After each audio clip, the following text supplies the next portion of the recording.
currently if we have tracked some time for some activities, when the new day begins, we're actually resetting all tracked time, but all those activities that were previously selected for some timeline item objects, they should remain selected because we don't want to force users to always assign activities for timeline item hours every day. And actually resetting tracked time happens only when our application loads.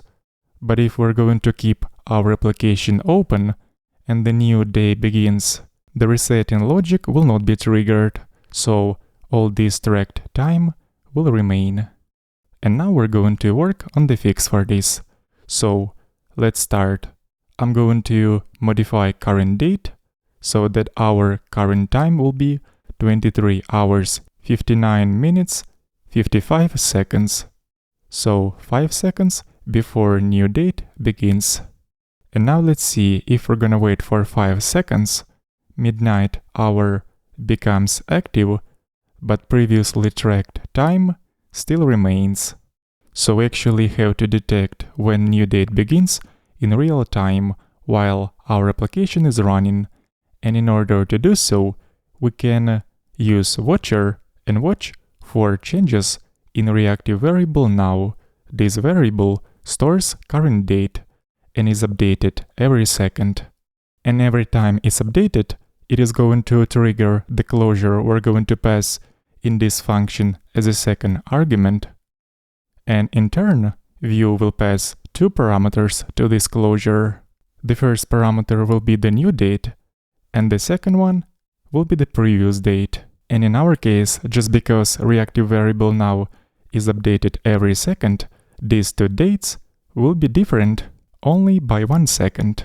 So the way we're going to determine if the new day begins is as follows.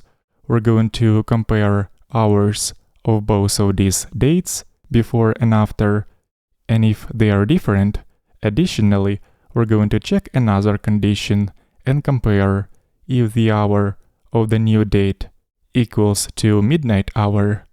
This way we will know that the new day has begun.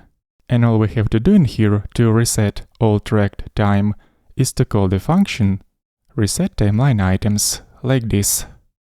So now let's import all necessary things in this file, and just to see how often this watcher will be triggered, I'm going to put console log statement in here and print out both of these dates after and before. And also let's see when we will get into this if conditional. I'm going to put in here console log statement as well.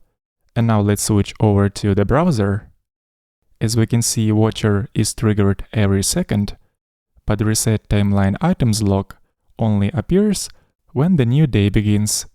And also we can notice that the time for the last timeline item was reset when the new day began.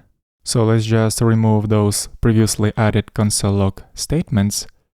And we actually have one more issue we have to fix before finishing this lesson. And that is this. If I'll start tracking the time and we'll keep this stopwatch running after new day begins, we can see that the time is still increasing, even though the stopwatch was stopped. And this happens due to the following reason.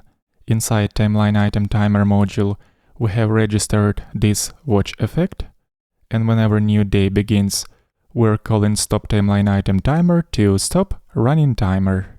But looks like that this function gets called after we are calling this function reset timeline items in another watcher.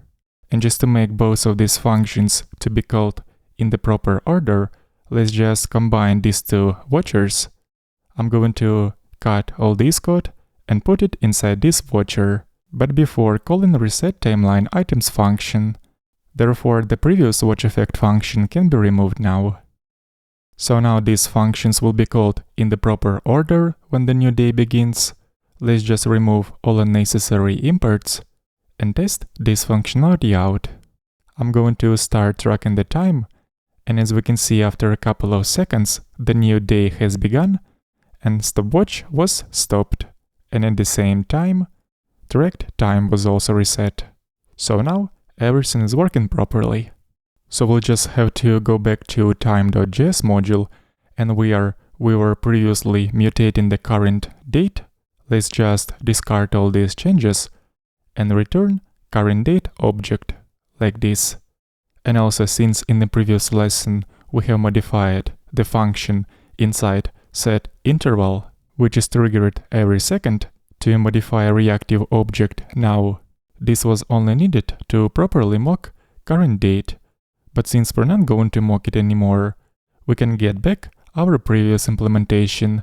And there is actually one more thing that I would like to simplify, and that is inside this function watch, we are referencing a reactive variable now, but in fact, since Vue automatically passes updated date as the first parameter in this closure, instead of references this reactive variable, we can reference this parameter after, and the result will be the same. And at this point, let's finish this lesson. The link to the source code of this repository will be in the video description.